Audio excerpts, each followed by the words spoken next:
नमस्कार, मेरा बांदा से अभिवादन स्वीकार करिए। आज बात करेंगे बुंदेलखंड के जनपद बांदा की आंचलिक पत्रकारिता की। बांदा की आंचलिक पत्रकारिता की बात करें तो यहाँ पर स्वतंत्रता से पहले आंचलिक पत्रकारिता का आगाज हो चुका था। बुंदेलखंड का बांदा जनपद वह जनपद है जहाँ पर पत्रकार शहीद हुए हैं। एक नज़र डालते हैं बांदा जनपद की आंचलिक पत्रकारिता के उद्भव एवं विकास पर। बांदा की पत्रकारिता क्रांतिकारी पत्रकारिता रही। वर्ष 1924 में नंदकिशोर वर्मा ने केसरी प्रेस बांदा से लोकमान्य अखबार निकाला, जिसके प्रकाशक मास्टर नारायण प्रसाद थे। इसी समय स्वाधीन नामक पत्र वाला प्रसाद वर्मा ने प्रकाशित किया। वर्ष 1937 में केसरी प्रेस बांदा से साप्ताहिक हिंदी पत्र मुखिया का प्रकाशन किया गया। इसके प्रकाशक मास्टर नारायण प्रसाद थे। इसके संपादक का दायित्व देवदत्त शास्त्री विरक्त ने किया तथा सह संपादक राजाराम श्रीवास्तव एडवोकेट थे। वर्ष 1970 में साप्ताहिक समाचार पत्र चित्रकूट समाचार का प्रकाशन हुआ। इसके संपादक तमन्ना शर्मा दीप थे। इसके बाद संतोष निगम के संपादक में साप्ताहिक मध्य युग का प्रकाशन वर्ष 1973 में शुरू हुआ, जो वर्ष 2005 तक सुचारू रूप से चलता रहा। वर्ष 1970 में ही दैनिक बम्ब आर्ट का प्रकाशन हुआ। इसके संपादक विक्रमादित्य थे, जो वर्ष 2005 में बंद हो गया। इसके बाद वर्ष 2001 में दैनिक नवकर्मी युग का प्रकाशन हुआ, जिसके संपादक रामेश्वर गुप्ता थे। वर्ष 2002 में दैनिक त्रिशूल तेज का प्रकाशन हुआ, जिसके संपादक टिकली पांडे थे। इसके साथ ही दैनिक मंदाकिनी धारा वर्ष 2000 में और दैनिक श्री टाइम्स का प्रकाशन हुआ, जो आज भी लगातार जारी है। बांदा जिले की आंचलिक पत्रकारिता ने इतिहास के सुनहरे पन्नों पर अपनी छाप छोड़ी है। आज भी बांदा जिले के पत्रकारों में अशोक निगम जैसे अनेक नाम हैं, जिनका उल्लेख गर्व से किया जाता है। बुंदेलखंड के कलमकार में आपका स्वागत है। आज बात करेंगे बांदा जनपद की आंचलिक पत्रकारिता की। मेरे साथ वरिष्ठ पत्रकार बांदा के अशोक निगम जी हैं, उनसे जानेंगे आंचलिक पत्रकारिता का वर्तमान परिदृश्य और भविष्य पर करेंगे उनके साथ चर्चा। 1980 में पत्रकारिता की शुरुआत करने वाले बांदा के वरिष्ठ पत्रकार अशोक निगम जी का स्वागत है। निगम साहब, बताएं कि जो वर्तमान परिदृश्य है बांदा जिले की आंचलिक पत्रकारिता पर, उस पर आपका क्या मानना है? नरेंद्र जी, जब हमने पत्रकारिता शुरू की थी 1980 में, तो हम लोग कुल 13 पत्रकार हुआ करते थे। धीरे धीरे ये संख्या 16, 17, 18 तक पहुँची। आज हम ये देख रहे हैं कि ये बढ़ते बढ़ते बढ़ते 700-800 हो गई है अपने बांदा में भी।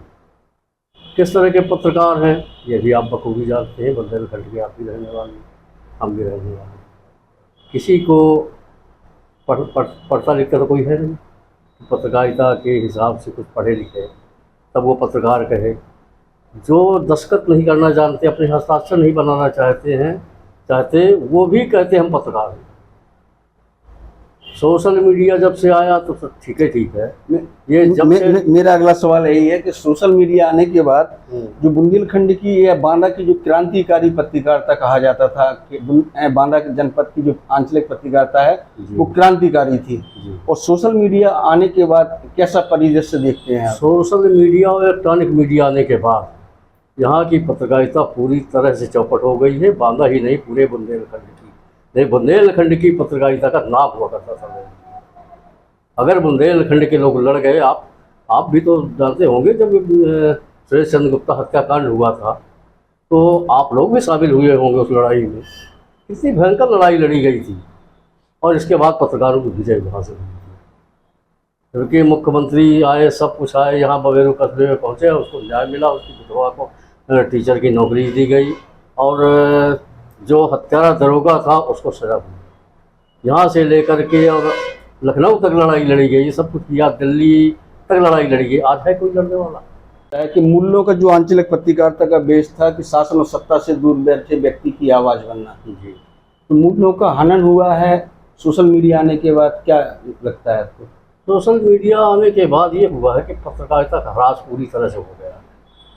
आज ना तो पत्रकारों को कोई अधिकारी सम्मान की दृष्टि से देखता है, बिल्कुल हिकारत की नज़र से देखता है, और हिकारत की नज़र देखने वाले ये काम भी कर रहे हैं।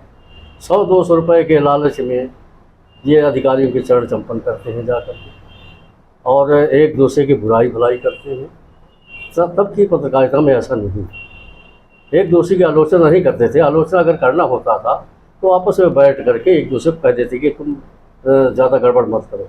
लेकिन तो एक सवाल हो रहा है कि बुंदेलखंड में जो युवा पत्रकार हैं, युवा लड़के हैं जो पत्रकारिता में आना चाहते हैं, तो पूरे बुंदेलखंड में आप भविष्य क्या देखते हैं इनका? हम देख रहे हैं कि जो पढ़े लिखे लड़के आएंगे और जिनके अंदर ये भावना होगी कि हमें पत्रकार बनना है, अगर चाटुकार बनना है, दलाल बनना है, तो वही उसी तरह चलता रहे।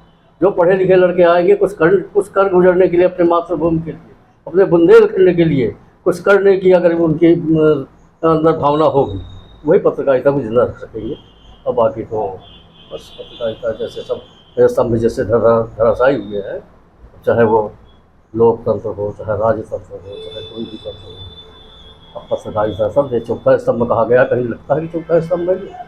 इसका तो जाने कब ये पाव खिसक गया है। अब 3 है, 3 स्तंभ बचे हैं आपके, तो वो भी इतने हैं कि जब पता नहीं कब क्या हो। न्यायपालिका भर है, अभी न्यायपालिका जिंदा है, बाकी तो सब धराशायी है। अगर न्यायपालिका ना हो तो जितना भी हम लोग लिख लेते हैं ना, वो भी न लिख पाए। बांदा का इतिहास रहा है कि स्वतंत्रता के पहले यहाँ आंचलिक पत्रकारिता की शुरुआत हुई जी।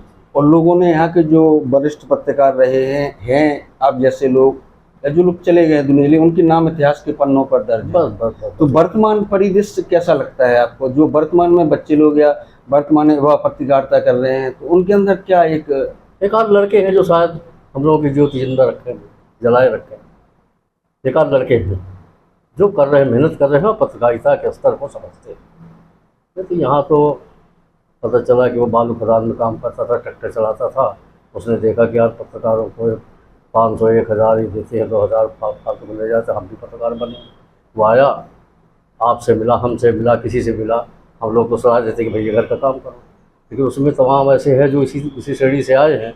वो उन्हें उठा के ले गए लखनऊ, कानपुर और दिल्ली घुमाया, 10-25 हज़ार उसे खर्च करा, एक ID लेके चले आए और दूसरे दिन से वो भी बालू खदान में घूमने लगा। माने आपका कहना ये है कि जो आंचलिक पत्रकारिता है उसका ह्रास हो रहा है लगातार सोशल मीडिया के आने से। बिल्कुल। आपने देखा होगा सोशल मीडिया और कई प्लेटफॉर्म पे देखा होगा, कोई नच रहा है, कोई गा के समाचार पढ़ रहा है, इस तरह कोई नच रहा है, कोई गा के खबरें पढ़ रहा है, वो भी अपने आप को पत्रकार कहते हैं। इलेक्ट्रॉनिक मीडिया के हाल देख लीजिए।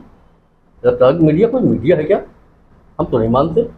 लेकिन 100 में एक कोई ऐसा हो जो वास्तव में काम कर रहा हो तो कर रहा हो, जो उन्हें आगे से मतलब, और इसके बाद मन चाहे वो पैसे भी देते हैं। वो ऐसा थोड़ी है। एक साथी मैं बताऊंगा आपको एक घटना। मैं हिंदुस्तान में तब ब्यूरो चीफ है बांदा था, तो यहाँ से गाड़ी जा रही थी। कहा भाई साहब आपको कानपुर चलना है क्या? हम कहाँ चलना? तो हम उनके साथ चले गए। एक नया ये इलेक्ट्रॉनिक मीडिया शुरू हुआ था कानपुर से ही। वो घंटा घर के पास उनका ऑफिस था।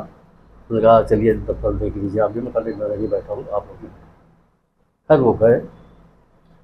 उसके बाद पता चला कि अशोक निगम है बांदा वाले, तो वो थोड़ा संपादक बना बैठा, सारे काम नीचे उतर के आया, बुला ले गए, हम भी चले गए। तो खैर कुशल क्षेम होती रही, चाय वाय पी गई। इसके बाद उनकी बातचीत होने के उसने कहा 25,000 रुपये जमा करिए। और देखिए 25,000 जमा करने के बाद आपको 15,000 रुपये पर मंथ आपको देना पड़ेगा। यानी रिपोर्टर 25,000 पहले जमा करेगा, फिर 15,000 रुपये महीना उनको देगा। अब बताइए कि कौन बेईमानी करा रहा है? जो ये चैनल चला रहे हैं वही तो बेईमानी करा रहे हैं ना। अब उसे 15,000 रुपये उसको देना है, फिर अपने गाड़ी घोड़ा का तेल खर्च भी निकालना है, अपने बच्चों का खर्च निकालना है, अपना खर्च निकालना है, तो बेईमानी क्यों ना करेगा? तो बेईमानी को कौन सिखा रहा है? उनको तो वही, आप चाहे इलेक्ट्रॉनिक मीडिया हो, चाहे प्रिंट मीडिया हो, चाहे कोई भी हो, वही तो बेईमानी सिखा रहे हैं। आज मुश्किल से गिनती का अखबार देख लीजिए आप, जो वेतन दे रहे हैं, जागरण मान लीजिए आप, अमर उजाला मान लीजिए आप, हिंदुस्तान मान लीजिए आप, नवभारत टाइम्स मान लीजिए, चार अखबारों के अलावा बताइए कौन पैसा दे रहा है। पांचवा तो जो अखबार है वो केवल पैसा ले रहा है उससे, रिपोर्टर से। वो क्यों ना बेईमानी करेगा, वो कहाँ से देगा, अपना घर बेच के थोड़ा दे देगा। ये थे बांदा जनपद के वरिष्ठ पत्रकार अशोक निगम जी, जिन्होंने आंचलिक पत्रकारिता को लेकर अपने विचार रखे। इस एपिसोड में इतना ही। अगले एपिसोड में फिर आपसे मुलाकात होगी बुंदेलखंड के एक नए जनपद की आंचलिक पत्रकारिता के साथ और एक वरिष्ठ पत्रकार के विचारों के साथ। तब तक दीजिए मुझे इजाज़त। मेरी आप सभी से अपील, खुश रहिए, मस्त रहिए, मुस्कुराते रहिए।